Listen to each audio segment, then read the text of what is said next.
Welcome back to another critical review. Today we're taking a look at Land of the Free.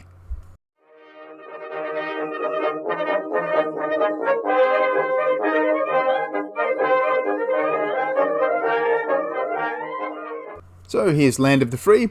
It's done by Osprey Games. It's quite good. It's not one of the... it's not one of those Dragon Rampart, Chosen Men, Pikeman's Lament. It's not one of those games. It's a completely standalone game that is published by Osprey.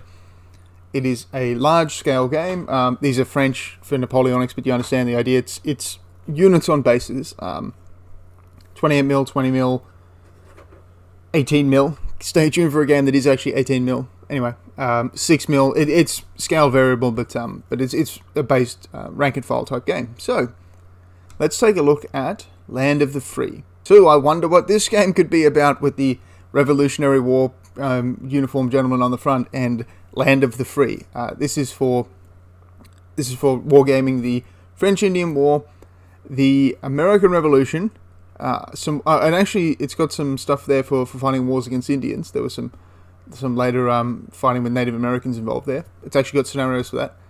And the War of 1812, the first Forgotten War, of course, the two Forgotten Wars. Although the fact that they're called the Forgotten Wars and aren't just actually forgotten, the Sikh War is actually probably the most forgotten war of the 19th century. I'm not going to get off. It. Anyway, so the War of 1812 and Korea are the two forgotten wars. So this is from before America was born in the French Indian War, all the way up to America's first real, toe-to-toe go with the British in the War of 1812, which they won. So let's kick off the game with number one, the first. So those who haven't seen these videos before, I have 5 likes, 3 things that are a bit and then what makes the game special. So, number one, there are no random activations. You don't have to dice to get your activations. So, for instance, Black Powder, which I did actually record a review on, but then I remembered that it was a review on the first edition of Black Powder because I haven't played the second edition, so I'm going to hold off on that. But in games like in the first edition of Black Powder, anyway, you roll dice and it was sort of, well, you got 1, 2, or 3 activations, or you got none, or something bad happened. Whereas Land of the Free, it's, well, you have X amount of maneuvers, it's normally 3, and X amount of combat actions, again, it's normally 3. And you get to do these, this is your turn, and you have to plan it out with these. I'll go more in depth on that later, but yes, you don't randomly activate units, you don't get, I'll roll this dice and hopefully this brigade stays together and one unit doesn't streak out the front and the rest don't get caught back. That doesn't happen in Land of the Free. So that's point number 1. Point number 2, anyone who's seen my Sharp Practice video or my, I believe, Chain of Command video as well, I mentioned this, is Guided Freedom. I think this is the best way to write wargame rules, wargame supplements. What I mean by Guided Freedom is you are given a point system that is malleable. So, for instance, in Land of the Free, you say, well, this is how much a medium element costs. Element is a word for saying unit, because technically the game is scalable.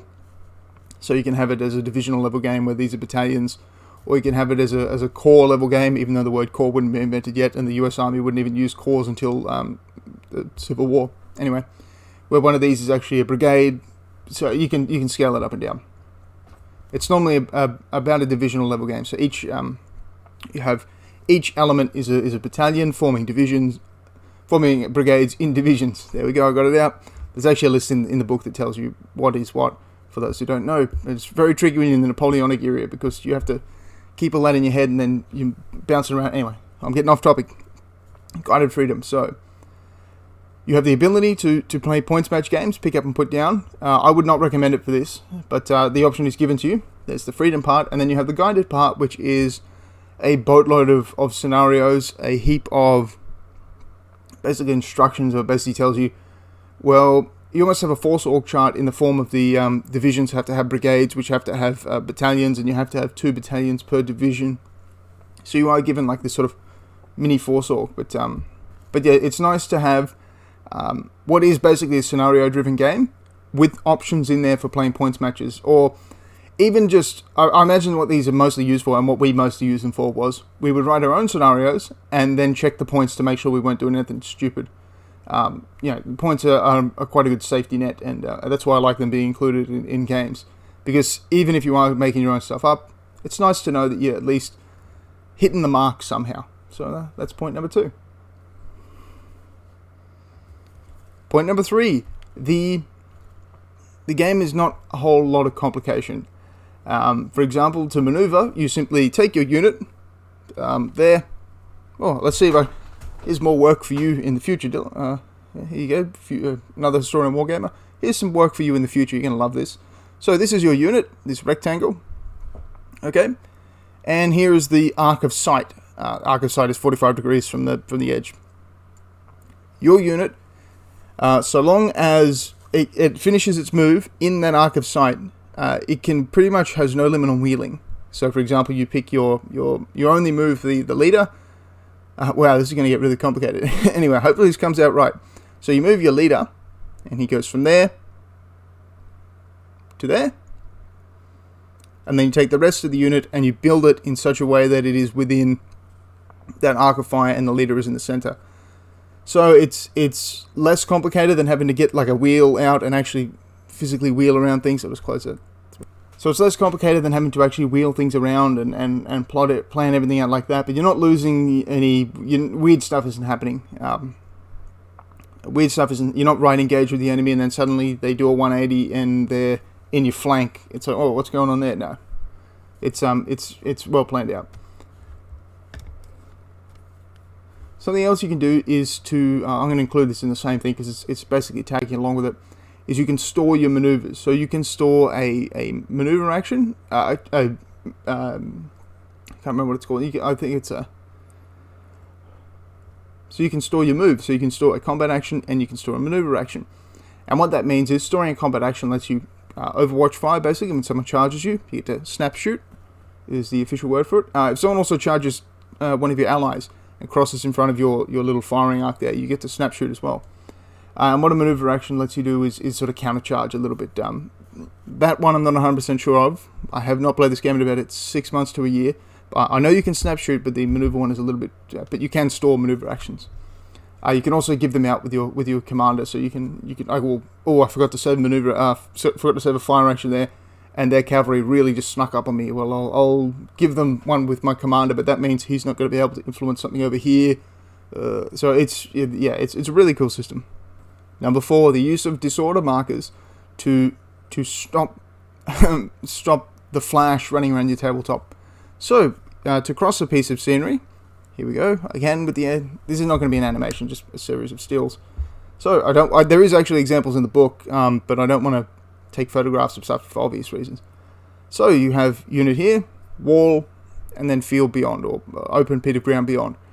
So you have a 3-inch move. And say it's a 1.5 inch to the wall. One maneuver takes you to the wall, you stop. The second maneuver takes you over the wall, and you gain a disorder token. And how you represent this is basically you get all the nice lined up squares and you sort of like tilt them a little bit. Or you put a marker down. We tilt our squares, but you can put markers down. And what a disorder token does is it means the next time you activate with a maneuver, it must be to remove the disorder token. So there is no moving while disordered. You can rack up a whole bunch of disordered tokens if stuff happens to you, but you must get rid of them before you can do anything. So, the process of crossing a wall is to... drop a pen. Not going to edit that out. Yeah, leave it down there. The process of crossing a wall is to... I've got to have something or a fidget. Is to advance to the wall, halt, cross the wall, halt, remove the disorder token. So they're your three maneuver actions. And I like this because... if you've seen anyone who's seen the movie Gettysburg, I'd love to. I'm going to include a clip of what I'm talking about here. I'm just going to talk over it. Okay, so here is this is Pickett's charge on day 3 of Gettysburg. You don't really need to know the context here. These are Confederates, obviously, and they're Confederates here, led here by General Lothario Armistead. That's a nickname. I think Lothario is a nickname. Yeah. Here we can see General Armistead leading the men over this wall here. Ted Turner's actually in here too, the owner of CNN. Anyway. So they're jumping across this fence, and you can see how a formation gets disordered when they cross a fence. These are reenactors. This is probably the most historically accurate movie ever made. There's some stuff wrong with it, but it's overwhelmingly really good. It had to be because these... Anyway, I'm not going to talk about it, but basically, you can see when they get over this fence that there's a process involved. The formation does not just cross a fence or an obstacle. The formation doesn't just get over something. Men hand rifles to other men who hand them back. then sort of struggle over, maybe you trip. Like there's a process to crossing an obstacle, which does slow a unit down more than -1 movement or more than half move or something. It actually takes you 2 moves to cross an obstacle. Well, it's 1 move to get over and a secondary move to get back on track. So yeah, I really, really like that system because it's something that I had never come across. I'd seen obstacles disrupting you, but then you had to do like morale checks to get it back. I really like the idea of, okay, you've crossed an obstacle, it's now just going to cost you an extra move to pay for that. So it's almost like you have a credit card and you're basically borrowing maneuver tokens to get your force over an obstacle. So you go, right, I've used 2 actions to get to the wall, so maybe I moved and then moved again to get to the wall. If I use my 3rd action to cross, then I'll be disordered for the end of the turn. Do I really want to do that? Yeah, because if I don't cross now, then it's going to cost me 1 to cross next turn, 1 to get rid of the disorder, and I'm going to lose all these moves. I'll do it now. So yeah, it's a really, really nice way of doing things, and I hope I've made sense through that. Number 5, pages 132 through 138 are all historical refights, and there's a lot of stuff in there. And I mean that as in there's a lot of different scenarios, and there's a lot of minis in there. These are big refights. They go from Ticonderoga, Freeman's Farm. You have to have Freeman's Farm. I think even the Black Powder book had Freeman's Farm in it. Freeman's Farm, Ticonderoga.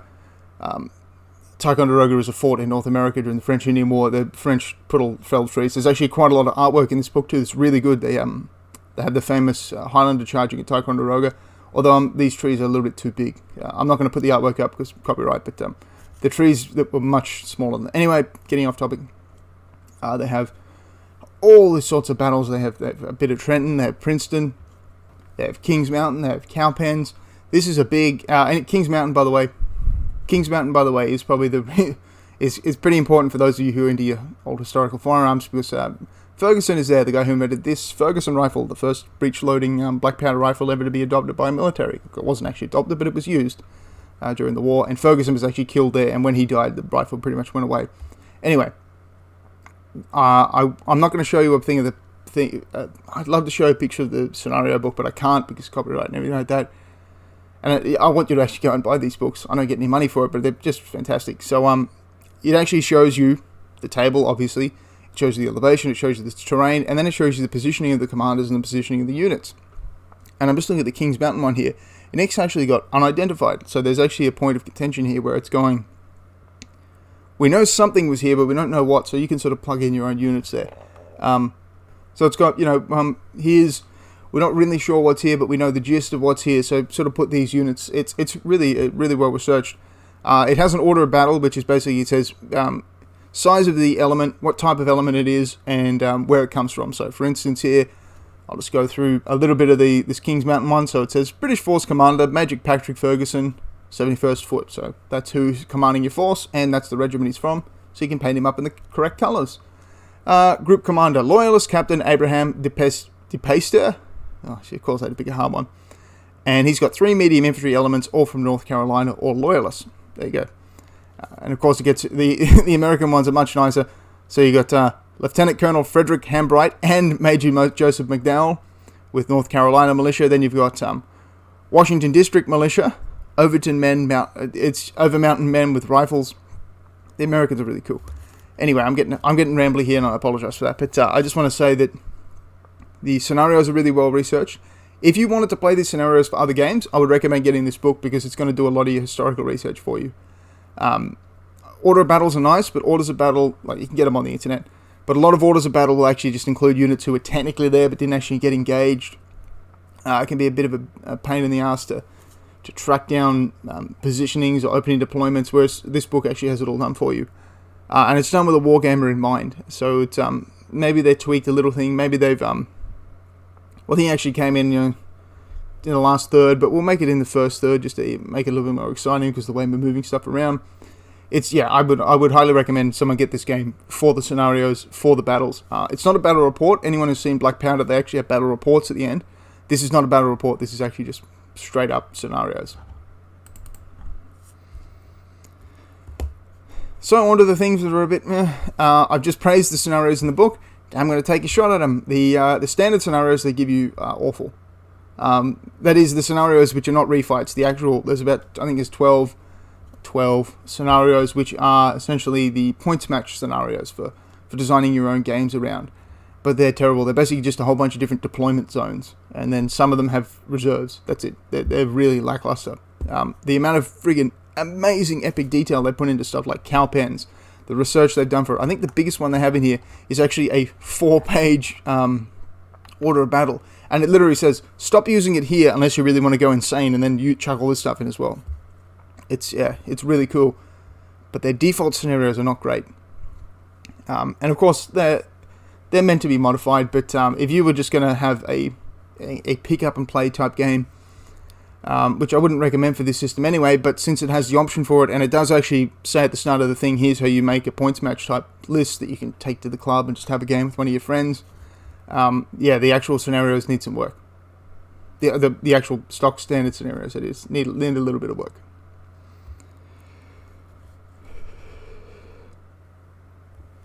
Number 2.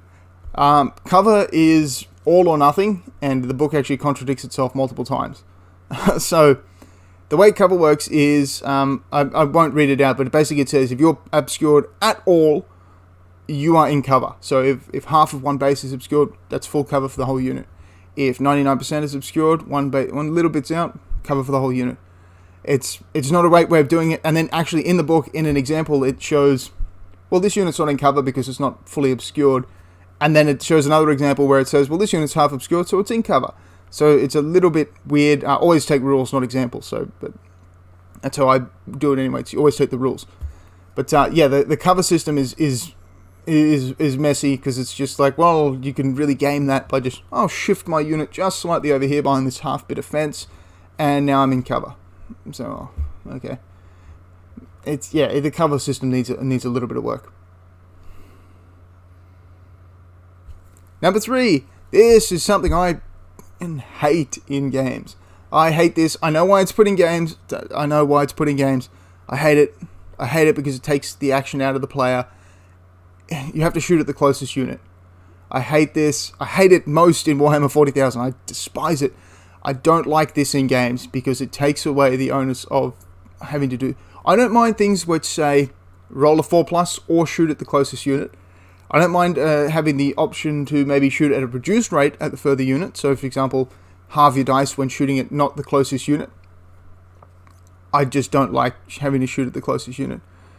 I really hate it because it's like, well, okay, so there's a small unit, which is 2 bases, of disordered guys who are... start again. Say there is a large unit of 7 bases who are disordered. They're literally 1 shot away from breaking. If you just gave them the tiniest bit of a push, they'd run.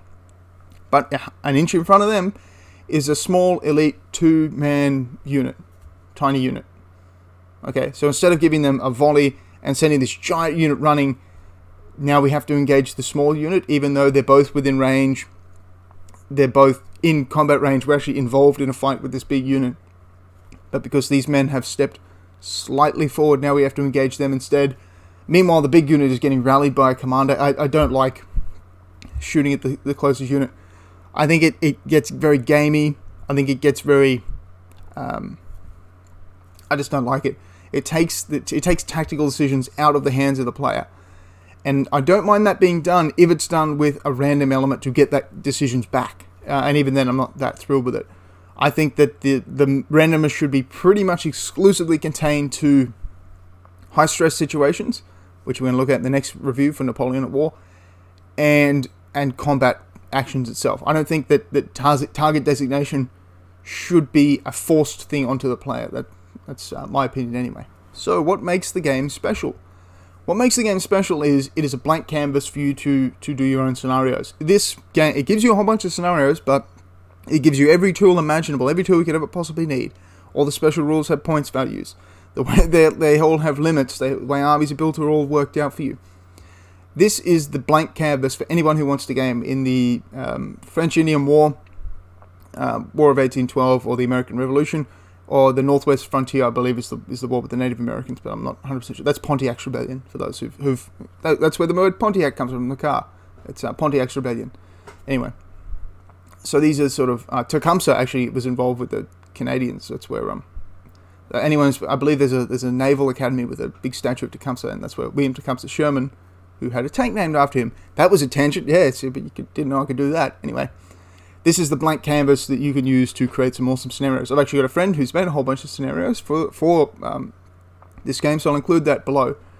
He's done some really, really awesome scenario work. It's everything you need to make your own stuff is there. Everything you need to make sure that they're balanced or weighted in the way you want them to be weighted. There's nothing worse than putting something down and then you realize that you've actually just double weighted it and there's no way the other person can win, or you've not weighted it as much as you thought, and really it's not going to be as good as before. Thanks for watching, ladies and gentlemen. Make sure you hit subscribe. That was the review of Land of the Free. This is the first mass battle game that I've reviewed. Again, I play in 28mm played. I've actually rebased all my stuff for other games / sold a lot of it. But these are French for Napoleon at War, which is the next review. It's awesome. It's great. I love it. There's some things wrong with it. Again, you've just literally watched the review, but I told you that sort of stuff. But I really like it as a canvas to build your own stuff with. I think it's a really well-designed system.